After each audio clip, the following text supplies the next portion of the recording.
Hallo und herzlich willkommen zu diesem Video. Heute ein letztes Mal von den Himbeeren.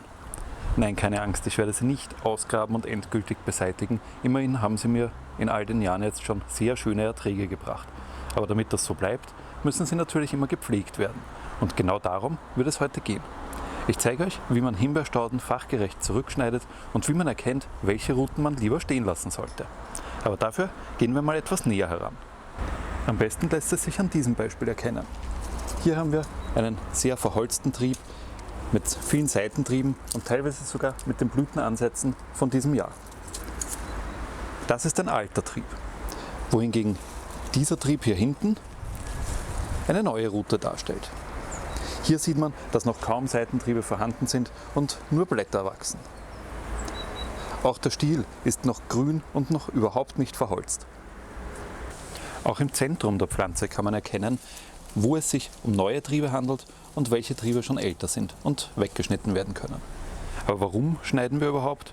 Naja, das hat einen ganz einfachen Grund. Himbeeren tragen am einjährigen Holz. Das heißt, alles was heuer neu gewachsen ist, wird nächstes Jahr Früchte tragen.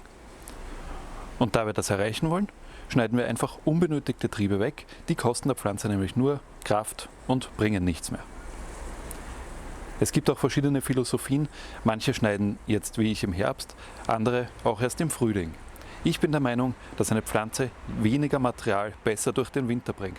Das heißt, sie hat dann weniger zu versorgen und übersteht die kalte Jahreszeit dementsprechend ohne größeren Aufwand. Im ersten Schritt entfernen wir jetzt einmal das ganze alte Holz. Und dies machen wir am besten, indem wir ganz bodennah abzwicken.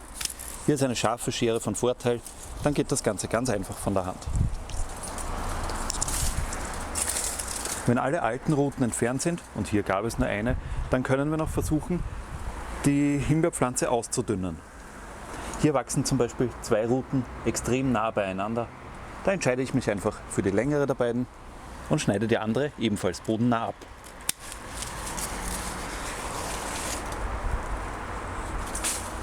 Es bleibt dann noch eine Rute und die wird nächstes Jahr die Fruchtrute werden. Und von dieser Rute erhoffe ich mir, dass sie mir nächstes Jahr wieder viele Himbeeren bringen wird. Etwas komplizierter ist es natürlich bei solchen Konstellationen. Hier kommen sehr viele verschiedene Ruten aus dem Boden und wir müssen erst einmal herausfinden, welche die zukünftigen Fruchtruten überhaupt sein werden. Dafür ist es wichtig, dass wir uns ein Bild von der Gesamtsituation machen. Und dieser Kandidat hier hat gute Chancen, eine Fruchtrute zu sein.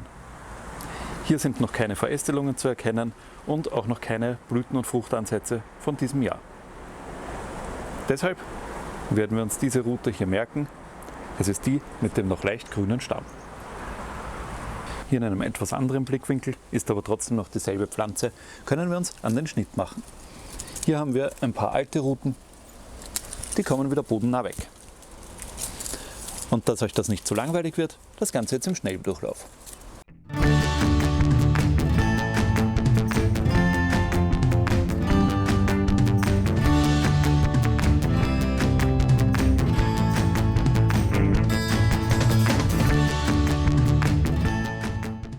Und aus dieser Perspektive erkennen wir noch besser, dass es sich hier um zwei Stiele handelt, die aus dem Boden kommen. Das eine ist unsere Fruchtrute, aber was ist das andere? Schauen wir uns das noch einmal weiter nach oben an.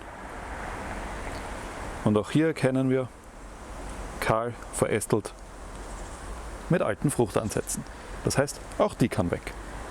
Ich werde mich jetzt einmal durch diesen Himbeerdschungel kämpfen und wir sehen uns wieder, wenn das Ganze etwas aufgeräumter wirkt.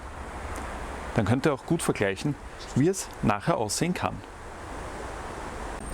So, das ganze alte Material ist entfernt und es sieht weit aufgeräumter aus. Aber trotzdem sind wir noch nicht ganz am Ende angelangt. Ich zeige euch gleich warum. Hier haben wir eine der ursprünglich gesetzten Himbeerstöcke und ihr seht, dass hier schon etliche Triebe entfernt wurden. Das waren die ganzen Ruten aus den Vorjahren. Trotzdem bilden sich aus diesem mehr oder weniger Nest immer wieder neue Triebe. Aber eine Himbeerpflanze ist auch immer bestrebt, sich zu vermehren. Und das macht sie durch unterirdische Ableger. Und wenn wir hier ein bisschen weiter rüber schwenken, sehen wir, dass sich hier so ein Ableger gebildet hat. Das ist ja an sich gar nicht so schlecht. Immerhin vermehrt sich die Pflanze und damit auch der Ertrag. Aber manchmal kann es vorkommen, dass solche Ableger an Stellen auftauchen, wo man sie so überhaupt nicht haben will. Und was tun wir dann?